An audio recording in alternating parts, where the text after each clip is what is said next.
بس میں تو قبول کر کے دیں بس دیتی کے بابا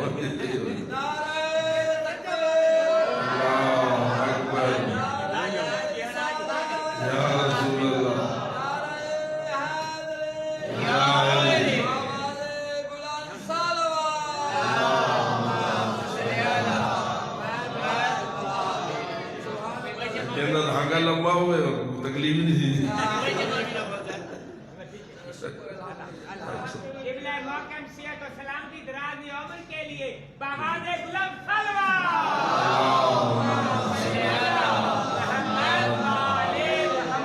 ہوں مقابلے جناب مظہر حسین خدام صاحب کی درازی عمر واسطے باغات گلاب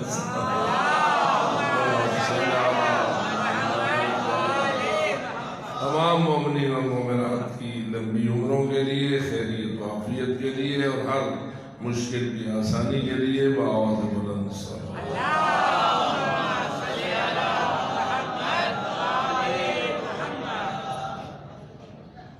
ہم سب مبارکباد پیش کرتے ہیں اپنے زمانے کے امام حضرت ولی العصر حجت ابن الحسن عجل اللہ تعالیٰ فرجہ شریف کی خدمت میں ان کی جدہ نامدار کی ولادت بسعادت کے سلسلے میں اور ان کی خدمت میں تبریک پیش کرتے ہیں اس تبریک کی قبولیت کے لیے اور ادھر سے عیدی کی وصولی کے لیے بآواز بلند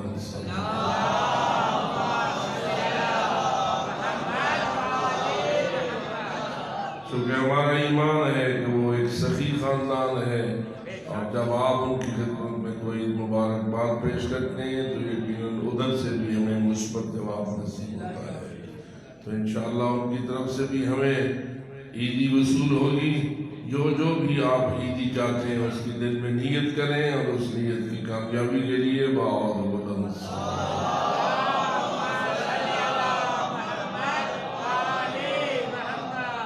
تعجیل ظہور حضرت امام علیہ السلام کے لیے بآواز بلند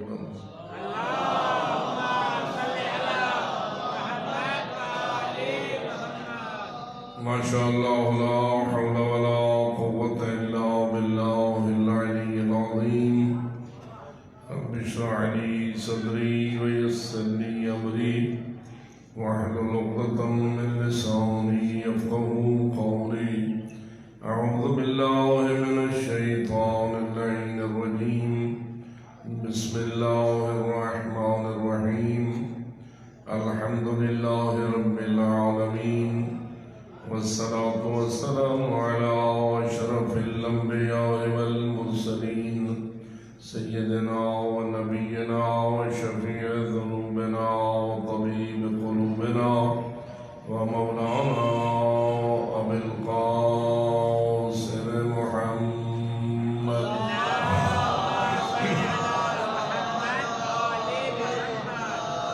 والصلاة والسلام على أهل بيته الطيبين الطاهرين المعصومين الذين قال الله تعالى في شانهم إنما يريد الله ليذهب عنكم الرجس أهل البيت ويطهركم تطهيرا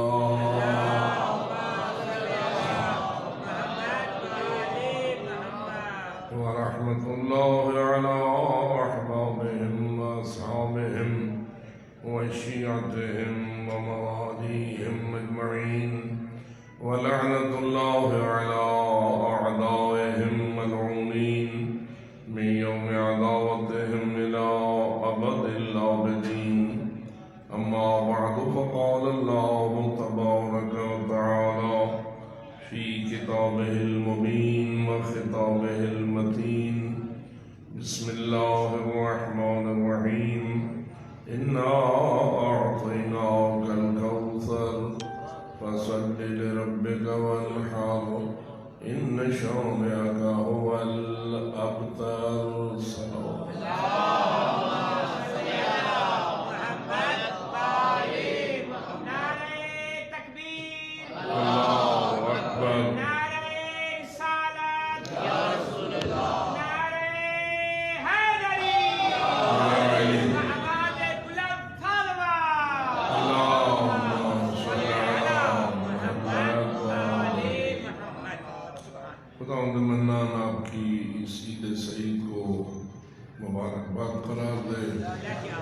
قبول و منظور فرمائے اور ہمیں ان مومنوں میں سے شمار فرمائے جن کی نشانی یہ ہے کہ ہمارے شیعہ وہ ہوتے ہیں جو ہماری خوشی میں خوش اور ہماری غمی میں ممنون ہوتے ہیں۔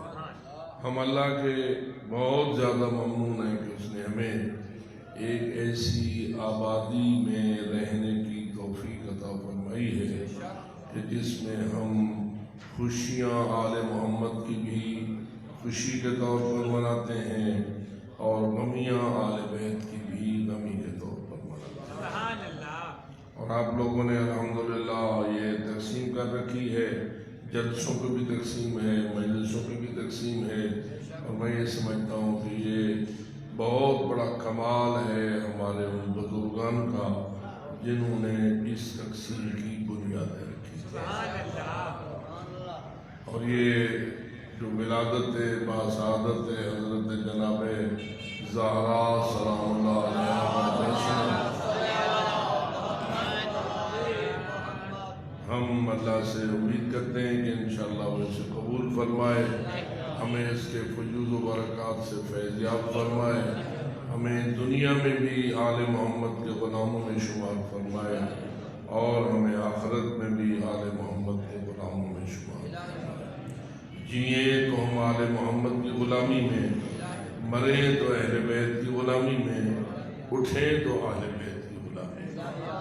خداوند منان نے آپ کو یہ توفیق عطا فرمائی ہے، اپنی اس توفیق کے برقرار رہنے کے لیے تا دم مرگ بلکہ تا روز قیامت ایک دعا اللہ آپ کو نصیب فرمائے۔ اس دعا کی قبولیت کے لیے بآواز بلند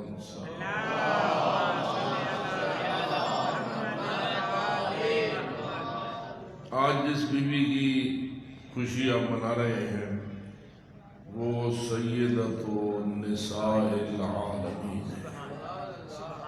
کائنات میں جتنی بھی اللہ نے خواتین پیدا کی ہیں یا کرے گا، ابتدا سے لے کے آخر تک تمام خواتین کی سردار کا نام فاطمہ الزہرا سلام اللہ۔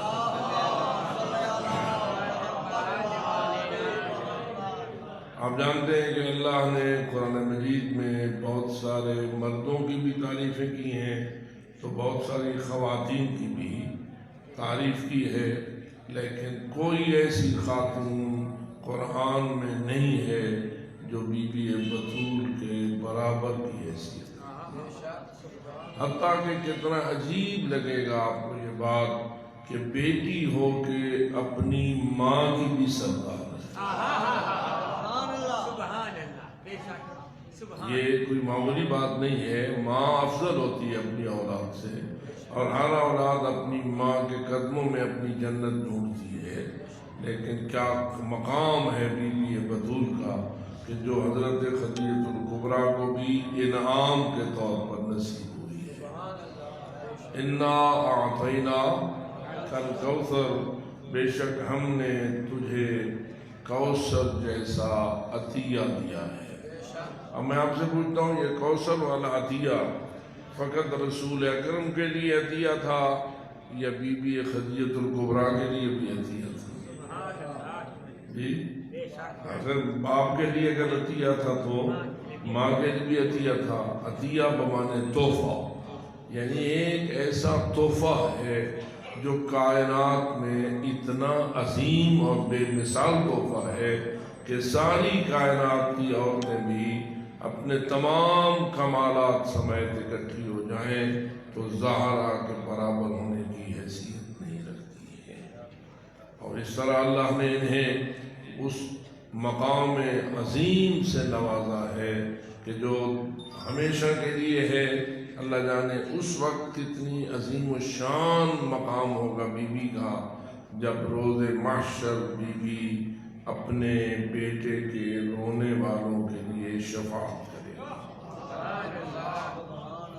اور اسی لیے ہمیں اللہ سے یہ التجا کرنی چاہیے کہ خداوند منان ہمیں ان کے دامن سے متمسک رہنے کی کامل توفیق عطا فرمائے۔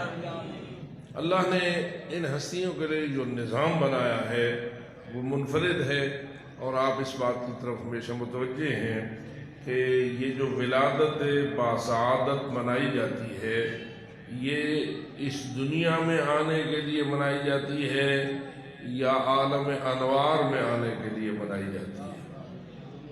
جی، ایک ہے ان ہستیوں کا عالم انوار میں خلق ہونا، اور ایک ہے اس دنیا میں تشریف لانا۔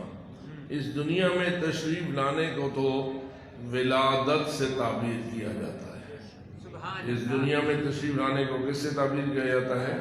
ولادت سے۔ لیکن جو عالم انوار میں ان کا خلق ہونا ہے، جس کے متعلق رسول اکرم نے فرمایا تھا اول ما خلق اللہ نوری، سب سے پہلے اللہ نے میرے نور کو خلق فرمایا، اور ساتھ فرمایا انا وعلی من نور واحد، میں اور علی دونوں ایک نور سے ہیں۔